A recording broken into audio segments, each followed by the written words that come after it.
चांदवलीच्या अभयारण्यामध्ये आहोत. अतिशय निबिड असं अभयारण्य, अत्यंत घनदाट. आम्ही सर्व मित्र इथे आलेलो होतो.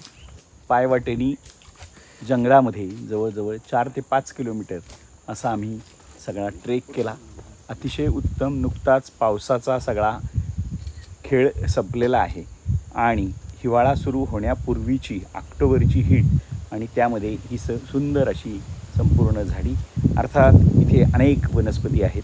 इथे संजीवनी वनस्पती आहे, त्याचबरोबर इतर सगळ्या वनस्पती आहेत.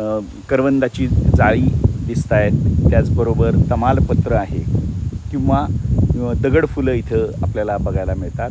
त्यामुळे चांदवलीच्या अभयारण्यात जिथे वन्यजीवांचा चांगला वावर असतो, मोरांची केकावली उत्तम पद्धतीने सकाळी ऐकायला मिळाली. आपण सगळ्यांनी चांदवलीला कधीतरी भेट दिली पाहिजे. इथून जवळच विशाळगड पण आहे आणि त्याचबरोबर बाजीप्रभू देशपांडे यांच्या रक्ताने पावन झालेली अशी पावनखिंडसुद्धा आपल्याला इथे बघायला मिळते. पन्हाळा ते विशाळगड, जो छत्रपती शिवरायांचा जो प्रताप आपण इथे ऐकलेला असतो, तो आपल्याला इथे बघता येऊ शकतो. धन्यवाद.